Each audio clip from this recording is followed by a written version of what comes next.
থাইল্যান্ডের রাজধানী ব্যাংককে বিমস্টেক যে সম্মেলন হচ্ছে তাতে আমাদের প্রধান উপদেষ্টা ডক্টর ইউনূসের সাথে ভারতের প্রধানমন্ত্রী নরেন্দ্র মোদীর একটা বৈঠক হয়েছে সাইডলাইনে। এই প্রথমবার তারা এ ধরনের দ্বিপক্ষীয় বৈঠকে বসলেন। প্রচুর জল্পনা কল্পনা ছিল, প্রচুর প্রত্যাশা ছিল, বাংলাদেশ পক্ষে অন্তত প্রচুর অ্যান্টিসিপেট করা হয়েছিল এই যে বৈঠকটা হোক। বাংলাদেশ চাইছিল, এটা তৃতীয়বার চাওয়া। আমি বহুবার বলেছি, প্রথমবার ছিল জাতিসংঘের সাধারণ পরিষদে, সেখানে একটা সাইডলাইন বৈঠক চাওয়া হয়েছিল। দ্বিতীয়বার বাংলাদেশ মানে আমাদের প্রধান উপদেষ্টা রীতিমতো ভারত সফর করতে চেয়েছিলেন একটা দ্বিপক্ষীয় বৈঠকের জন্য। ভারত রাজি হয়নি, এটা আমাদের প্রধান উপদেষ্টা প্রেস সচিব জানিয়েছেন আমাদের প্রধান উপদেষ্টা যখন চায়না যাচ্ছিলেন তখন। অ্যান্ড ফাইনালি এটা আমি বহুবার বলেছি যে তৃতীয়বার যদি না হয় তাহলে আর চাওয়া উচিত হবে না। ভারত শেষ পর্যন্ত এটা করলো। এখন বারবার এই প্রশ্নটা আসছে এবং ভারতের মিডিয়াতে এই আলাপটা চলছেই, কারণ আমাদের প্রধান উপদেষ্টাই বা বাংলাদেশ পক্ষ থেকে এই বৈঠকটা বারবার চাওয়া হয়েছে এবং শেষে যা যা কথা হয়েছে, দুই দেশের অ্যাটিটিউড বা যা যা ঘটলো সবকিছু মিলে এটা কি বাংলাদেশের পরাজয়, ডক্টর ইউনূসের নতজানু হওয়া বা মাথা নিচু করা মোদির সামনে, এই আলাপ আছে, করা হচ্ছে। ইনফ্যাক্ট যেটা হয়েছে, আমাদের প্রধান উপদেষ্টা তার দায়িত্ব নেওয়ার আগে থেকেই, আই রিপিট, দায়িত্ব নেওয়ার আগে থেকেই, পরে তো বটেই, উনি প্যারিসে বসে ভারতের অনেকগুলো মিডিয়ার সাথে যেভাবে ইন্টারভিউ দিয়েছিলেন সেদিনই তিনি এটা স্পষ্ট করেছেন, বাংলাদেশের পররাষ্ট্রনীতি একটা স্বাধীন সার্বভৌম দেশের পররাষ্ট্রনীতি যেমন হওয়ার কথা সেই জায়গায় তিনি নিয়ে যাবেন। এবং বলা বাহুল্য, সেই ঝড়ের প্রধানটা গেছে ভারতের উপর দিয়ে। ঝড় বলছি এই অর্থে যে উনি অনেক র্যাডিক্যাল কিছু করে ফেলেছেন তা না। একটা স্লেভ দেশ, একটা ভেসেল স্টেট, একটা কলোনি পরিচালনা করেছিলেন শেখ হাসিনা, ভারতের একটা কলোনি, সেই জায়গায় ডক্টর ইউনূস যা করছেন এটা একটা সার্বভৌম দেশের যে কোনো সরকার প্রধান করবেন, কিন্তু ওইটার তুলনায় এটাকে খুবই র্যাডিক্যাল এবং ঝড়ের মতো মনে হয়েছে ভারতের কাছে। এবং ভারত গোস্বা করেছে, তাদের একে তো পরাজয়, দ্বিতীয়ত ডক্টর ইউনূস এসে তার আত্মসম্মান বোধ দেখানো শুরু করলেন, শীত দ্বারা সোজা করে দাঁড়ালেন, চোখে চোখ রেখে কথা বললেন। এগুলো তো ভারত আসলে পছন্দ করে না, বহুদিনের অভ্যেস তো। যাই হোক, সেটা তিনি জানিয়েছিলেন। সেই ডক্টর ইউনূস এখন মরিয়া হচ্ছেন, কাকুতি মিনতি করছেন, মনে হতে পারে একটা বৈঠকের জন্য। এতে তার পরাজয় হলো কিনা। গতকাল আমাদের সামনে একটা ছবি এসে হাজির হয়েছিল, আমরা নিশ্চয়ই খেয়াল করেছি। সেটা হচ্ছে বিমস্টেকের যে নৈশভোজ হয়েছে, সেখানে দুজন পাশাপাশি বসেছিলেন এবং দুজনকেই মানে কর্ডিয়াল কোনো অ্যাটিটিউডই তাদের ফেসে ছিল না, বরং অনেক ট্রোল মানুষে করলেন যে সারা বছর দুই বন্ধু ঝগড়া করার পর যখন দেখে পরীক্ষার সিট পাশাপাশি পড়েছে, তারপর এরকম নানান ট্রোল করছে। এবং সত্যিই তাদের বডি ল্যাঙ্গুয়েজ মোটেই ভালো ছিল না। তাতে এই প্রশ্ন কেউ করছিলেন, আদৌ কি পরদিন তাদের বৈঠক হতে যাচ্ছে? সেই বৈঠকটা হলো এবং সেই বৈঠকটারও বডি ল্যাঙ্গুয়েজ আমরা যদি দেখি খুব ভালো কিছু ছিল না, এটাও সত্য। কিন্তু বৈঠকটা হয়েছে, কথাবার্তা হয়েছে এবং ডক্টর ইউনূস তার প্রতি নতজানু হয়েছেন। এটাকে অ্যাপারেন্টলি দেখানোর জন্য আরেকটা ঘটনা ঘটেছে, সেটা হলো আমাদের প্রধান উপদেষ্টা এর মধ্যে বৈশ্বিক যে কোনো নেতার সাথে, সেটা রাষ্ট্রপ্রধান হোক বা অন্য কোনো সংস্থার প্রধান হোক, তিনি তাদেরকে উপহার হিসেবে একটা গ্রাফিতির বই দেন। অসাধারণ কনসেপ্ট। এই মুভমেন্টের পর যেসব গ্রাফিতি আঁকা হয়েছে সেগুলোর একটা কালেকশন তিনি উপহার দেন, আপনারা যে কেউ খুঁজলেই দেখবেন। কিন্তু জনাব মোদীকে তিনি সেটা দেননি, বরং দিয়েছেন 2015 সালে ডক্টর ইউনূস ভারতে গিয়েছিলেন, তাদের সায়েন্টিফিক কনফারেন্স হয়েছিল, সেখানে তাকে গোল্ড মেডাল দেওয়া হয়েছিল, মোদী সেটা পরিয়ে দিয়েছিলেন, সেই ছবি দেওয়া হয়েছে। তাতে মনে হতে পারে যে এটাও এক ধরনের পরাজয়, তিনি এই গ্রাফিতির ছবিটা দেওয়ার সাহস করলেন না, কেউ বলতে পারেন। আর তিনি যে একসময় মোদীর স্নেহধন্য ছিলেন সেটা দিয়ে তিনি তার কিছু সুনজর পাওয়ার চেষ্টা করছেন, এভাবেও ইন্টারপ্রিট করা যায়। আরও কথা আছে, দুই প্রধানমন্ত্রী না, একজন প্রধান উপদেষ্টা, একজন প্রধানমন্ত্রী, তাদের যে স্টেটমেন্ট তারা দিয়েছেন তার মধ্যেও আমি মনে করি বেশ বড় ভিন্নতার জায়গা আছে। আমাদের প্রধান উপদেষ্টা খুবই বিস্তারিতভাবে, খুবই উচ্ছ্বসিতভাবে ভারতের সাথে কথা বলেছেন। এর মধ্যে গুরুত্বপূর্ণ আলাপ আলোচনা এসছে ফর শিওর, এতে কোনো সমস্যার কিছু নেই। যেমন শেখ হাসিনাকে ফেরত দেওয়া, শেখ হাসিনা ওখানে বসে আমাদের সরকারের বিরুদ্ধে বিষোদ্গার করা, এগুলো নিয়ে, সীমান্ত হত্যা নিয়ে কথা, তারপরে আমাদের পানি চুক্তি শেষ হয়ে যাচ্ছে, পদ্মা গঙ্গা পানি চুক্তি, সেটা বা অন্যান্য নদী পানি চুক্তির প্রসঙ্গ আনা হয়েছে। এই সব কিছু নিয়ে কথাবার্তা বলেছেন, কিন্তু খুব বিস্তারিত একটা স্টেট আছে সেটা উল্লেখ করেছেন। তুলনায় নরেন্দ্র মোদীর যে স্ট্যাটাসটা, আমি মনে করি যে এটা একেবারে পরিকল্পিতভাবে খুব কর্ডিয়ালি দেওয়া হয়নি, ভাষাটা বেশ কাঠখোট্টা, জাস্ট না হলে না এই ধরনের একটা, উনি যেহেতু রেগুলারলি তার সোশ্যাল মিডিয়াতে, ফেসবুকে, এক্সে তিনি স্ট্যাটাস দেন, সেভাবেই দিয়েছেন। উনি জাস্ট সিম্পলি বলেছেন যে ডক্টর ইউনূসের সাথে দেখা করেছেন, তারা India remains committed constructive and people centric relationship with Bangladesh. এই পিপল সেন্ট্রিক কথাটা বলেছেন, এটা ইনফ্যাক্ট তাদের যে পররাষ্ট্র সচিব মিস্ত্রি যেটা সংবাদ সম্মেলন করেছেন সেখানে এই কথাটা বলেছেন, এটা খুবই খুবই সিগনিফিক্যান্ট একটা জায়গা। এছাড়া বলছে যে তারা ইন্ডিয়া সাপোর্ট করছে for piece, stability, inclusivity and democracy in Bangladesh. এখানে একটা ইন্টারেস্টিং ইন্টারপ্রিটেশন ভারতের কেউ কেউ করতে চাইছেন, বলছে উনি যখন রিটারেট করছেন support for piece, stability, inclusivity and democracy, তার মানে কোনোটাই বাংলাদেশে নেই, তাই তারা সাপোর্ট করতে চাইছেন। আমরা এটা রিডিং বিটুইন লাইন্স এটাকে ধরতেও পারি। এরপর বলা হচ্ছে তারা কিভাবে ইললিগাল বর্ডার ক্রসিং কিভাবে ঠেকানো যায়, এবং এই জায়গাটা খুব ইন্টারেস্টিং। সিরিয়াস কনসার্ন জানিয়েছেন for the safety and well being of Hindus and other minorities. আমি বিক্রম মিশ্রির যে ব্রিফিং আছে সেখানে এই জায়গাটাকে তিনি এভাবে বলছেন, all the minorities including Hindus, কিন্তু আমরা মোদির যে স্ট্যাটাস সেটাকে একটু গুরুত্ব দিয়ে দেখতে হবে। তিনি বলছেন হিন্দুজ অ্যান্ড আদার মাইনরিটিস, সুতরাং এখানে মূল ফোকাস হিন্দু, সাথে আদার মাইনরিটিসকে যোগ করা হয়েছে। সো মিশ্রির কথাটা, আমি তার ব্রিফিংটা শুনেছিলাম, আমার কাছে তার চাইতে এটাকে গুরুত্ব দেওয়া উচিত বলে মনে করি। বিক্রম মিশ্রি তার ব্রিফিংয়ে আরেকটু বিস্তারিতভাবে বলেছেন, সেখানে তিনি কি যা যা বলেছেন সেটা হচ্ছে, নরেন্দ্র মোদী আশা প্রকাশ করেছেন ভবিষ্যতে ভারত এমন এক গণতান্ত্রিক অন্তর্ভুক্তিমূলক মানে আওয়ামী লীগ, এটা মাথায় রাখবো, স্থিতিশীল বাংলাদেশ দেখতে চায় যেখানে নির্বাচনের একটি ভূমিকা রয়েছে। খুব ক্লিয়ারলি তাকে তিনি বলছেন এগুলো। এছাড়া তিনি বলছেন নরেন্দ্র মোদী একটি গণতান্ত্রিক, স্থিতিশীল, শান্তিপূর্ণ, প্রগতিশীল, অন্তর্ভুক্তিমূলক বাংলাদেশের প্রতি ভারতের সমর্থন পুনর্ব্যক্ত করেন। বাংলাদেশ যদি ওই রকম হয় তাহলে ভারত তার সমর্থন করবে। সো গণতান্ত্রিক টেকনিক্যালি তারা বলছেন না এরকম। এছাড়া তিনি বলেন যে উভয়ের জন্য সুবিধা হবে, গঠনমূলক সম্পর্ক, কতগুলো নর্মাল কথাবার্তা আছে, এই জায়গাটা খুব সিগনিফিকেন্ট, এটা নিয়ে অনেক আলাপ হয়েছে। প্রধানমন্ত্রী আহ্বান জানিয়েছেন পরিবেশকে খারাপ করে এমন মন্তব্য এড়িয়ে চলাই সর্বোত্তম। এটা এমন এক প্রেক্ষাপটে হলো যখন 2-3 দিন ধরেই ভারতের মিডিয়াতে আমাদের প্রধান উপদেষ্টা চায়নাতে ভারতের 7 সিস্টার্সের সাথে বাণিজ্য নিয়ে মূলত কিছু কথাবার্তা বলেছেন, যেখানে তাদেরকে ল্যান্ডলকড বলেছেন, যেখানে তিনি বাংলাদেশকে ওশেনের এই অঞ্চলের একমাত্র গার্ডিয়ান বলেছেন। এগুলোর তীব্র বিতর্ক, যেটা ভারতের স্ট্র্যাটেজিক চোখ পয়েন্টকে ইঙ্গিত করছেন, ইনসিকিউরিটির ব্যাপারে কথা বলছেন, এই ধরনের আলাপ আছে, এই ধরনের আলাপ করা হচ্ছে। সেই প্রেক্ষাপটে এটা বলাকে মনে হতে পারে ওটাকে ইঙ্গিত করছে, কারণ আরও ঘটনা আছে। গতকালই ভারতের পররাষ্ট্র মন্ত্রী ডক্টর জয়শঙ্কর এই ব্যাপারটার ব্যাখ্যাও দিয়েছেন, তাদের কোস্টলাইনের দৈর্ঘ্য কতটত ইত্যাদি ইত্যাদি, যেহেতু ল্যান্ডলকড আলাপটা বলা হয়েছে।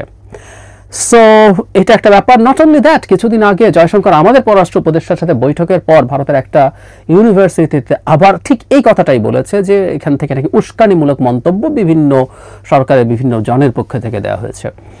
অথচ আমরা যদি দেখি ভারতের সরকারের অমিত শাহ আমাদেরকে নিয়ে কি বলছেন, বিভিন্ন মুখ্যমন্ত্রীরা কি বলছেন, বিজেপির প্রচুর প্রচুর উদাহরণ আছে। আর তাদের মিডিয়া তো বলাই বাহুল্য, যেগুলো কার্যত এগুলো ভারতের মিডিয়া, মানে সরকারের মিডিয়া, গদি মিডিয়া।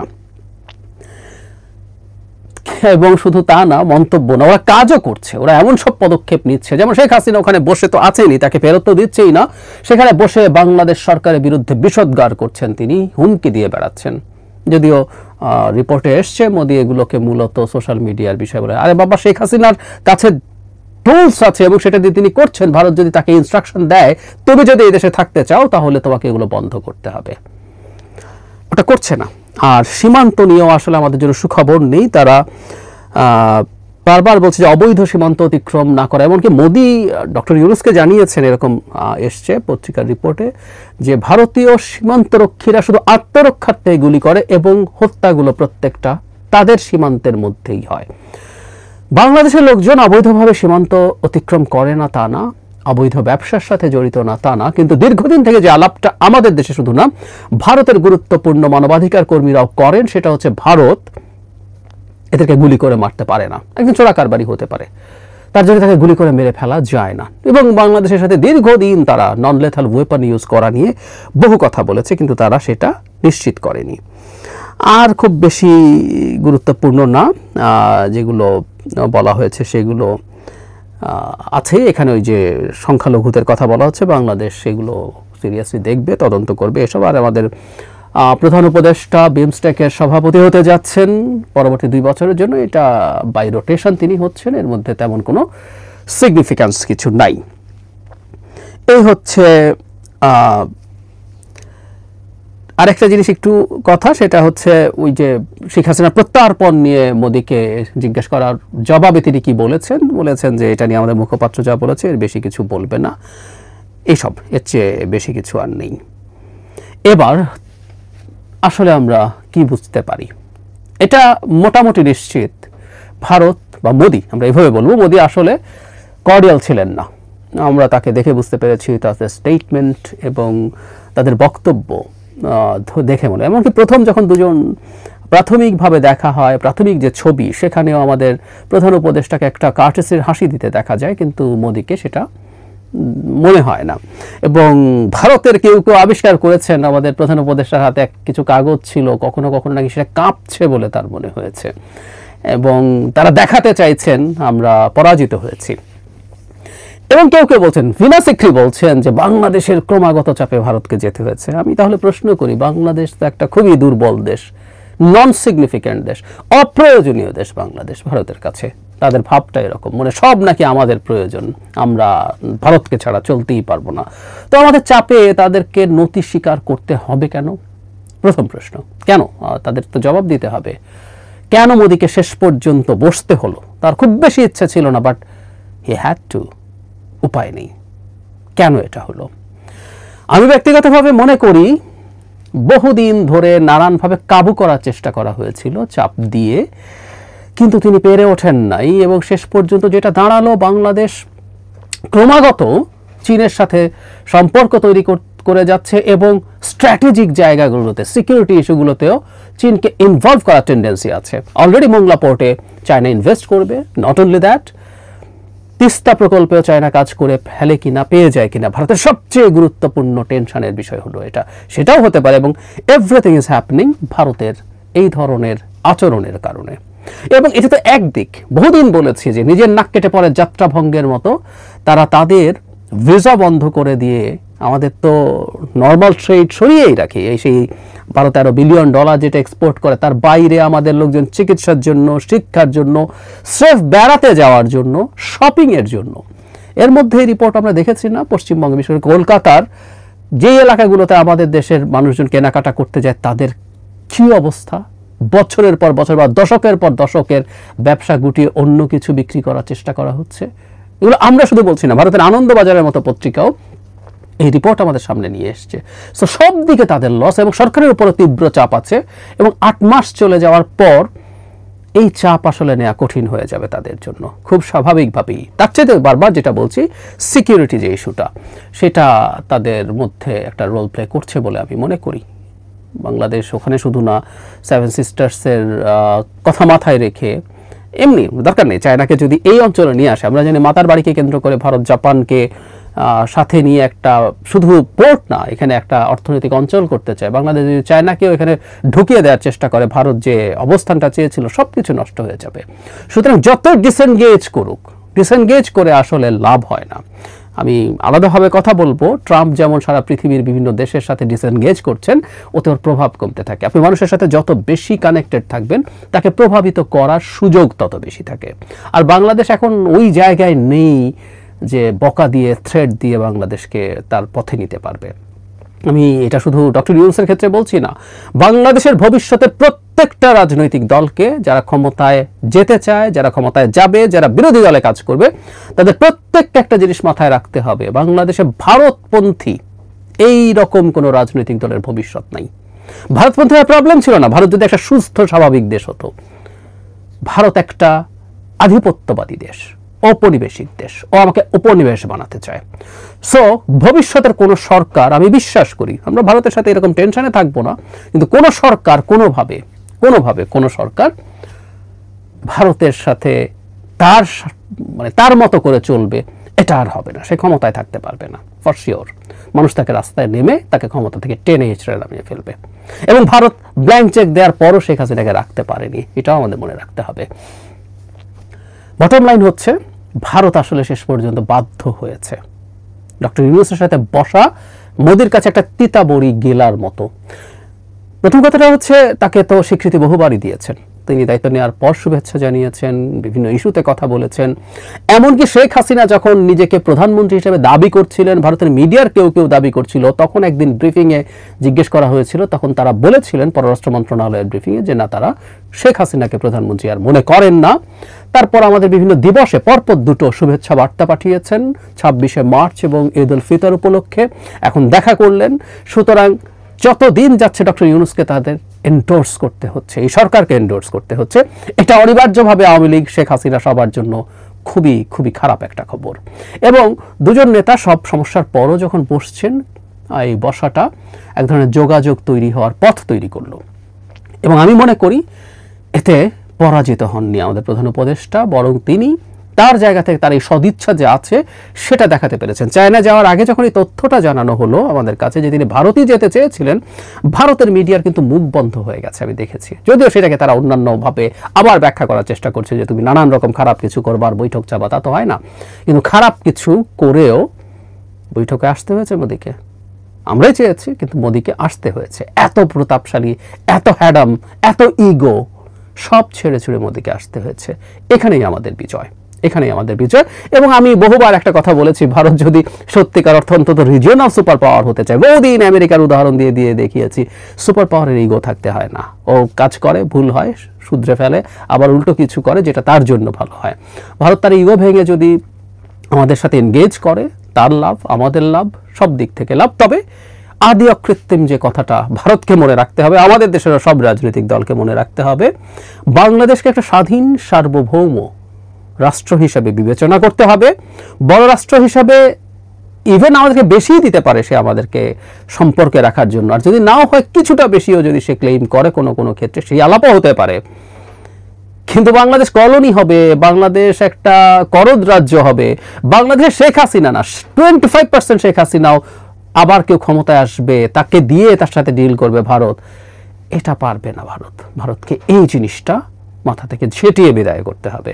তাহলে আমাদের পরস্পরের প্রতি বিজনেস শুধু না, পরস্পরের সিকিউরিটির প্রতি মনোযোগ আমরা পরস্পরের দিকে দিতেই পারি, সেটা দেওয়া উচিত হবে। কিন্তু সবার আগে ওই শর্ত ভারতকে মানতে হবে।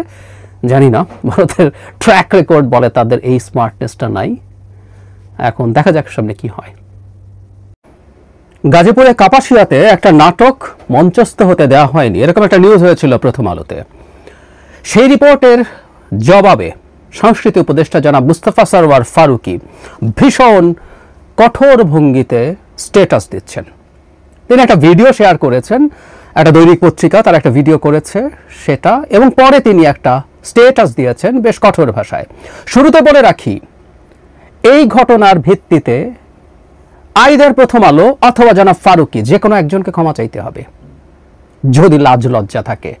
সরকারের চেয়ারে বসলে অবশ্য অনেকের সেটা বিদায় হয়, ক্ষমতার গরম আছে একটা, আমরা বলি না।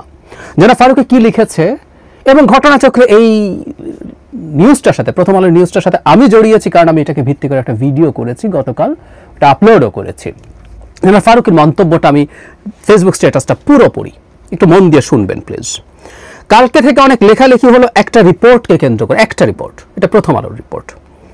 মুসল্লি ইমাম সবাইকে জড়িয়ে রিপোর্ট বানানো হলো, বলা হলো আজীবন এখানে নাটক নিষিদ্ধ থাকবে।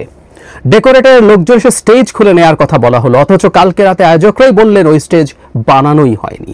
এবং তারা পরিষ্কার করে বলেছেন স্থানীয় সিনিয়র জুনিয়র বিরোধে এটা ঘটেছিল, কোনো মুসল্লি হুমকি দেওয়ার প্রশ্নই আসে না। আজীবন নাটক নিষিদ্ধ তো দূর কি বাত। ইমাম স্পষ্ট বললেন তিনি এরকম কোনো কথাই বলেন নাই, এবং তিনি সমাজের বিভিন্ন অংশের সহাবস্থানের প্রতি শ্রদ্ধাশীল একজন মানুষ।